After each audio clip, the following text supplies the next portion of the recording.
بسم الله الرحمن الرحيم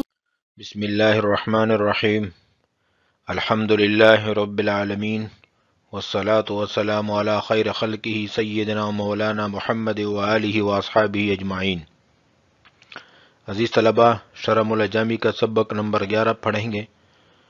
اور اس سبق کو منقسمۃ الی ہذہ الاقسام سے لے کر عمدۃ فیہ کما ستعرف تک پڑھیں گے۔ آج کے سبق میں ہم پڑھیں گے کلمہ کے اقسام، اسم، فعل، حرف، اور ان کی وجہ حصر پڑھیں گے، اور حرف کے بارے میں پڑھیں گے کہ حرف کو حرف کیوں کہتے ہیں، اور تعریف کے وقت مصنف نے حرف کو کیوں مقدم کیا ہے، اور کلام میں اسم فعل عمدہ ہوتے ہیں اور حرف عمدہ نہیں ہوتا۔ یہ آج کا ہمارا سبق ہے۔ اقسام الکلمۃ وہی ای الکلمۃ اسم و فعل و حرف، کہ کلمہ اسم اور فعل اور حرف ہیں۔ منقسمۃ الی ہذہ الاقسام الثلاثۃ منحصرۃ فیہا، کہ کلمہ تقسیم ہوتا ہے ان تین اقسام کی طرف، انہی میں بند ہے۔ لأنہا ای الکلمۃ لما کانت موضوعۃ لمعنی، اس وجہ سے کہ کلمہ جب وضع کیا گیا ہے معنی کے لیے، والوضع یستلزم الدلالۃ، اور وضع مستلزم ہے دلالت کو، فہی اما من صفتھا، پس کلمے کی صفت میں سے بات ہوگی، ان تدل علی معنی قائن فی نفسہا، کہ دلالت کرے گا ایسے معنی پر جو موجود ہیں نفس کلمہ میں، فی نفس الکلمۃ، والمراد بکون المعنی فی نفسہا، اور معنی کا نفس کلمہ میں موجود ہونے سے مراد یہ ہے ان تدل علیہ بنفسہا، کہ دلالت کرے بذات خود اس معنی پر، من غیر حاجت الی انضمام کلمۃ اخری الیہا، بغیر اس کے کہ ایسے کسی دوسرے کلمے سے ملنے کی حاجت ہو، لاستقلالہ بالمفہومیت، کیونکہ وہ معنی مستقل بالمفہوم ہے، او من صفتھا،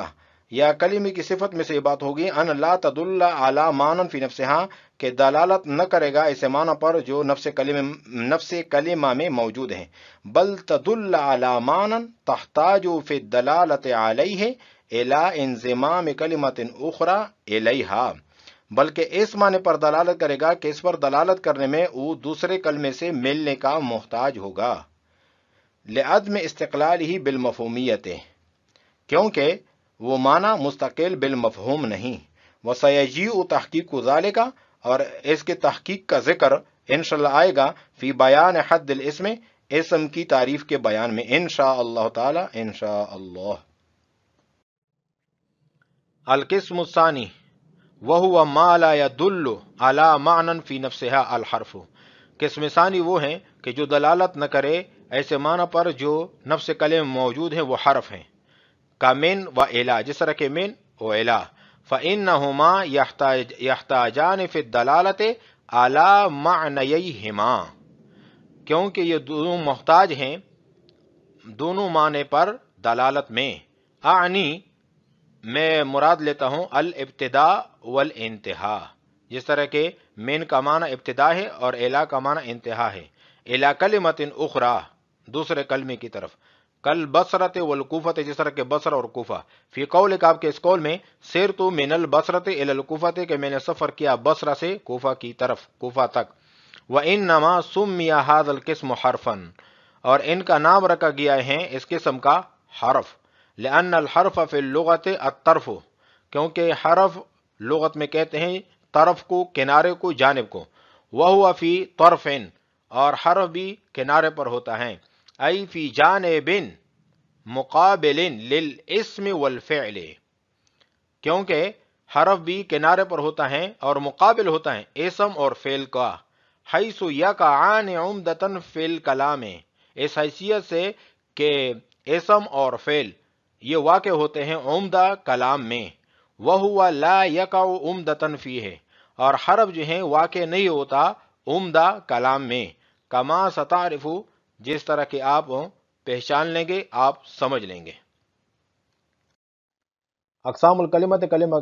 کلمہ کے اقسام، وہی ای الکلمۃ اسم و فعل و حرف، ای منقسمۃ الی ھذہ الاقسام الثلاثۃ منحصرۃ فیہا، کلمہ کے اقسام اسم، فعل، حرف ہیں، اور اس کو کلمہ کہا جاتا ہے۔ منقسمۃ الی ھذہ الاقسام الثلاثۃ منحصرۃ فیہا، اور کلمہ ان تین ہی اقسام کی طرف منقسم ہے، تقسیم ہے، منحصرۃ فیہا، اور اسی میں بند ہیں۔ اسم فی الحرف کی وجہ حسر پہلے دیکھ لیجئے، کلمہ دو حال سے خالی نہیں، اپنے معنی پر دلالت کرے گا یا نہیں۔ اگر اپنے معنی پر دلالت کر رہا ہے تو نہیں کر رہا تو اس کو حرف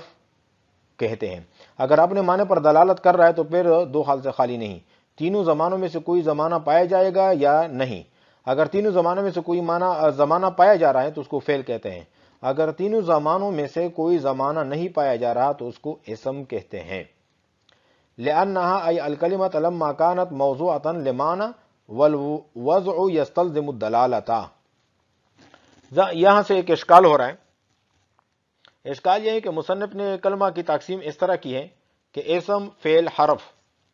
اسم و فعل و حرف، اور دلیل حصر میں حرف کو مقدم کیا۔ اس کی کیا وجہ ہے؟ تو اس کا یہ جواب ہے کہ تقسیم میں اسم کو فعل، حرف پر اس وجہ سے مقدم کیا کہ اسم کلام عرب میں عمدہ ہوتا ہے، اور دوسری خصوصیت یہ ہے کہ اسم محکوم علیہ بھی بن سکتا ہے اور محکوم بھی بن سکتا ہے، اور فعل کو حرف پر اس لیے مقدم کیا کہ یہ کلام کا ایک جز ہوتا ہے، یعنی مسند بنتا ہے، اور حرف میں ان دونوں میں سے کوئی ایک صلاحیت بھی نہیں ہے، اس لیے حرف کو سب سے مؤخر کیا۔ اور دلیل حصر میں حرف کو اس وجہ سے مقدم کر دیا کہ حرف بسیط ہوتے ہیں اور بسیط مرکب پر مقدم ہوتا ہے۔ شارح نے الی الکلمہ سے اس طرف اشارہ کیا ہے کہ لأنہا میں ہا ضمیر کا مرجع کلمہ ہے، اور والوضع یستلزم الدلالۃ۔ اس سے ایک سوال کا جواب دیا ہے کہ مصنف نے دلیل حصر میں دلالت کا ذکر کیا ہے اور کلمہ کی تعریف میں دلالت کا کہیں ذکر نہیں، اس وجہ سے دلیل اور دعوے کے درمیان مخالفت لازم آتی ہے۔ تو اس کا جواب شارح نے یہ دیا ہے کہ کلمہ معنی کے لیے وضع کیا گیا ہے اور وضع دلالت کو مستلزم ہے، جیسے کہ آپ پچھلے سبق میں پڑھ چکے ہیں۔ پس کلمہ کی تعریف میں دلالت جو ہے وہ حکمن مذکور ہوئی، لہذا دعویٰ اور دلیل کے درمیان مخالفت نہیں ہے بلکہ دونوں میں مطابقت ہے۔ ای الکلمۃ لما کان موضوعۃ لمعنی، کہ جب کلمہ وضع کیا گیا معنی کے لیے، والوضع یستلزم الدلالۃ، اور وضع مستلزم ہے دلالت کو، تو لہذا دلالت کے لفظ کے لیے الگ ذکر کرنے کی کوئی ضرورت نہیں ہے۔ فَهِيَ إِمَّا مِن صِفَتِهَا أَن تَدُلَّ عَلَى مَعْنًى قَائِنٍ فِي نَفْسِهَا، یہ قائن یہ معنن کے لیے صفت بن رہا ہے اور مجرور ہے، کیونکہ معنن کا بھی اعراب جو ہے تقدیری طور پر مجرور ہے۔ یہاں سے ایک اشکال کا جواب دے رہے ہیں۔ سوال یہ ہے کہ حروف ان جو ہے وہ حروف مشبہ بالفعل میں سے ہیں، اور حروف مشبہ بالفعل مبتدا خبر پر داخل ہوتے ہیں، اول کو اسم کہتے ہیں، دوسرے کو خبر کہتے ہیں، اور ظاہر ہے کہ مبتدا کی خبر مبتدا پر محمول ہوتی ہیں، لہذا انا کی خبر بھی اسم انا پر محمول ہوگی، مگر یہاں ایسا نہیں ہے، اس لیے کہ انا کا اسم ضمیر متصل ہے، اور ان تدل یہ خبر ہے جو کہ مصدر کی تعویل میں ہے، اور مصدر وصف ہوتا ہے، اور وصف کا حمل ذات پر نہیں ہوا کرتا۔ تو اس کا یہ جواب ہے کہ ان تدل انا کی خبر نہیں ہے، بلکہ انا کی خبر من صفتها محذوف ہے، اور ان تدل جو کہ بتاویل مفرد ہو کر مصدر ہو گیا، یہ پورا کے پورا من صفتها ان تدل علی معنی قائن فی نفسها، یہ پورا کا پورا یہ کیا بن رہا ہے؟ انا کے لیے خبر بن رہا ہے۔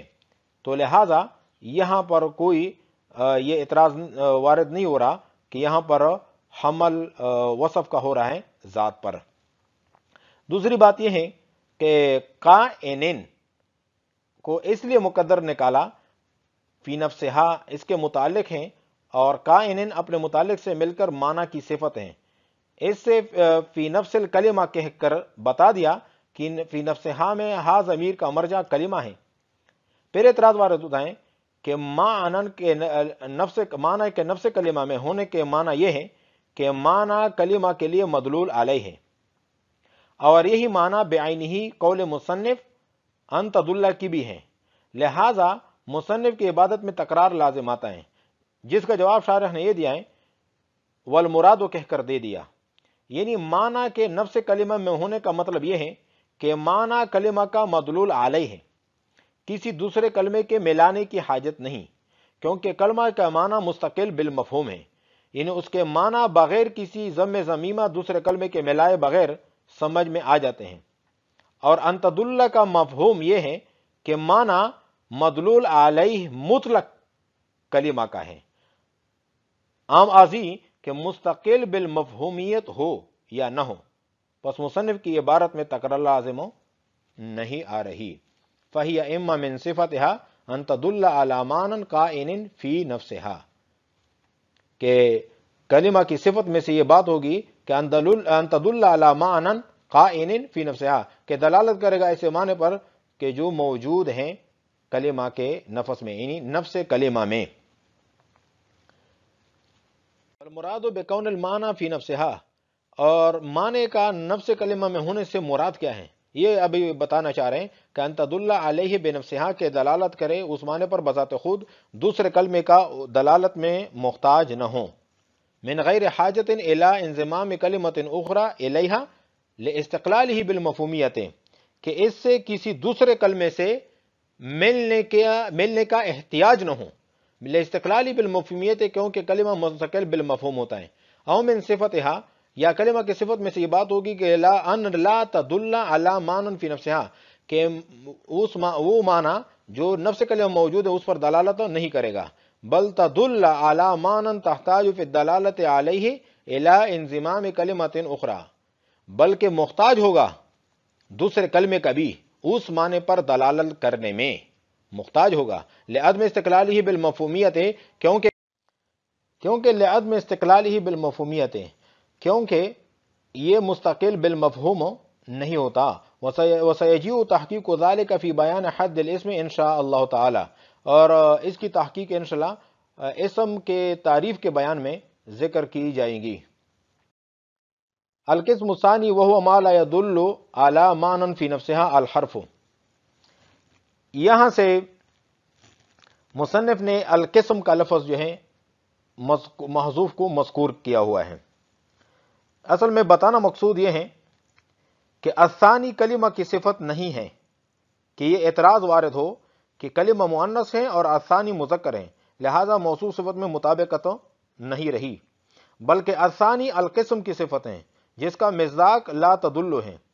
اور القسم مذکر ہے، لہذا موصوف صفت میں مطابقت ہو گئی ہے۔ وہو ما لا يدل سے شارح کو یہ بتانا مقصود ہے کہ ثانی سے مراد یہ ہے کہ جو کلمہ معنی مستقل پر دلالت نہ کرے وہ حرف ہے، جیسے من الا، اس لیے کہ یہ دونوں اپنے معنی یعنی ابتدا اور انتہا پر دلالت کرنے کے لیے دوسرے کلمے کے محتاج ہیں۔ مثلا من کے لیے کلمہ اخرى بصرہ ہو، اور الا کے لیے کوفہ، جیسے سرت من البصرۃ الی الکوفۃ، کہ من بصرہ کا محتاج ہے اور الا کوفے کا، ورنہ معنی صحیح نہیں ہوگا۔ القسم الثانی، کہ دوسری قسم یہ ہے کہ وہو ما لا يدل علی معنی فی نفسھا، کہ دلالت نہ کرے اس معنی پر جو معنی موجود ہیں کس میں، نفس کلمہ میں، وہ حرف ہوتا ہے، جس طرح کہ من و الا، فانہما یحتاجان، یہ دونوں محتاج ہوتے ہیں، فی دلالت میں، اعلی معنیہما، اپنے دونوں معنی پر۔ آنی، میری مراد یہ ہے کہ الابتداء والانتہا الی کلمۃ اخری، دوسرے کلمے کا محتاج ہوتا ہے، جس طرح کہ کالبصرۃ والکوفۃ، فی قولک سرت من البصرۃ الی الکوفۃ، کہ میں نے سفر کیا بصرہ سے کوفہ کی طرف، کوفہ تک، تو من محتاج ہے بصرہ کا اور الی محتاج ہے کوفے کا۔ وانما سمی ھذا القسم حرفا، اور اس قسم کا نام حرف رکھ دیا گیا، لأن الحرف فی اللغت الطرف، کیونکہ حرف کہتے ہیں لغت میں کنارے کو، وہو فی طرف، اور وہ حرف بھی کنارے میں ہوتا ہے کلام میں، ای فی جانب مقابل للاسم والفعل حیث یقعان عمدۃ فی الکلام، کہ وہ جانب مقابل میں ہوتا ہے اسم اور فعل کے، اس حیثیت سے کہ یہ دونوں کلام میں عمدہ ہوتے ہیں، فعل اور اسم کلام میں عمدہ ہوتے ہیں، اور حرف جو ہے وہ کلام میں عمدہ واقع نہیں ہوتا۔ انشاءاللہ اس کی تفصیل وہ آپ پہچان لیں گے۔ آج کے سبق میں ہم نے کلمہ کے اقسام اسم فی الحرف پڑھے ہیں اور ان کے وجہ تسمیہ پڑھی ہیں، پھر اس کے بعد حرف کو مقدم کیوں کیا ہے تعریف میں، اس کی وجہ بھی ہم نے پڑھ لی، اور حرف کو حرف کیوں کہتے ہیں، اسم فی الحرف کلام میں عمدہ ہوتے ہیں اور حرف کلام میں عمدہ نہیں ہوتا ہے۔ یہ آج کے سبق میں ہم نے پڑھا ہے۔ کچھ سوالات آپ کے لیے تحریر کیے ہیں، تو آپ نے ان کے جوابات تحریر کرنے ہیں۔ اسم فی الحرف کی تعریف ذکر کریں وجہ حصر کے ساتھ۔ حرف کو حرف کیوں کہتے ہیں، وجہ تسمیہ ذکر کریں۔ اسم کو فعل اور حرف پر کیوں مقدم کیا ہے، فعل کو حرف پر کیوں مقدم کیا ہے۔ اسم فی الحرف کی تعریف کرتے ہوئے مصنف نے حرف کی تعریف پہلے کیوں بیان کی۔ آج کا سبق ہم نے منقسمۃ الی ہذہ الاقسام سے لے کر عمدۃ فیہ کما ستعرف تک ہم نے پڑھا ہے۔